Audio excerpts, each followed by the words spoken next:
আসসালামু আলাইকুম রহমতুল্লাহ বরকাত। আলহামদুলিল্লাহ ওয়াসসালাতু ওয়াসসালামু আলা রাসূলিল্লাহ। আমাদের এক ভাই প্রশ্ন করেছেন, স্বামী স্ত্রী কি বাথরুমে একসঙ্গে উলঙ্গ হয়ে গোসল করতে পারবে?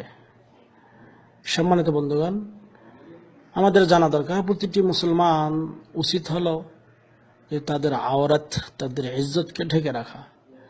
তবে ইসলামী শরীয়তে কিছু কিছু আমল আছে যেগুলো করা জায়েজ।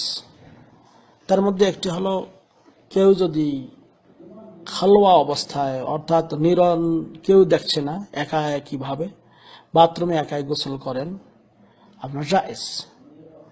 বাথরুমে উলঙ্গ হয়ে একাই গোসল করা জায়েজ। অথবা কেউ যদি স্বামী স্ত্রীও বাথরুমে একাই দুইজনেই গোসল করেন, জায়েজ আছে। তবে উত্তম হলো, ওলামায়ে কিরাম বলেছেন আফদল এবং উত্তম হলো যে ওয়াত্তাসাত্তুর বিমিযরাতিন ওয়া নাহবিহি ফি হালিল ইগতিসাল ফিল খালওয়া আফদল মিন আত-তাকাশশুফ।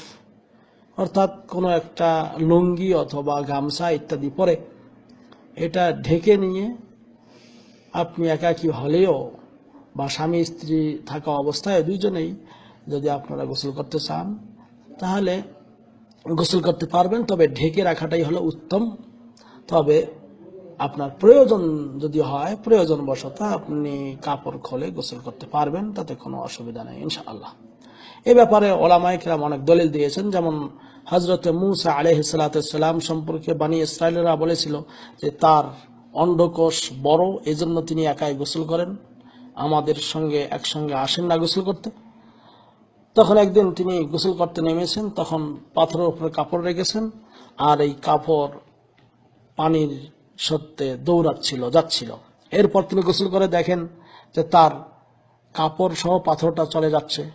তখন তিনি বলতেছিলেন, সাওবি হাজার, সাওবি হাজার, হে পাথর আমার কাপড়, আমার কাপড়। এরপর এমন করে যেতে যেতে এমন সময় বনী ইসরাঈলরা তার অন্ধকোষ দেখলেন যে না, এরকম তার কোনো বড় নেই, তা আমাদের মতো ভালোই আছে। আল্লাহ রাব্বুল আলামিনের মূল টার্গেট ছিল তাদেরকে এই জিনিসটা দেখানো। তাই এইখানে হযরত মূসা আলাইহিস সালাম উলঙ্গ হয়ে গোসল করেছিলেন। অনুরূপভাবে নবী আইয়ুব আলাইহিস সালাম বাথরুমে গোসল করতেছিলেন। এই ব্যাপারে সহিহ বুখারীতে হাদিস রয়েছে। তো এই হাদিসগুলি থেকে প্রমাণিত, নবী করিম সাল্লাল্লাহু আলাইহি ওয়াসাল্লাম এই হাদিসগুলো উল্লেখ করেছেন, তাদের ঘটনা বলেছেন। কিন্তু নবী করিম সাল্লাল্লাহু আলাইহি ওয়াসাল্লাম তাদের এই যে উলঙ্গ হয়ে গোসল করার ব্যাপারে কোনো নিষেধাজ্ঞা দেননি, এবং এইটা যে শরীয়তে মানে নিষেধ এমন কথা তিনি বলেননি। এই জন্য এই স্বামী স্ত্রী হলেও আল্লাহ নবী সাল্লাল্লাহু আলাইহি ওয়াসাল্লামের স্ত্রীরা সহ তিনি গোসল করেছিলেন, একসঙ্গে গোসল করেছিলেন।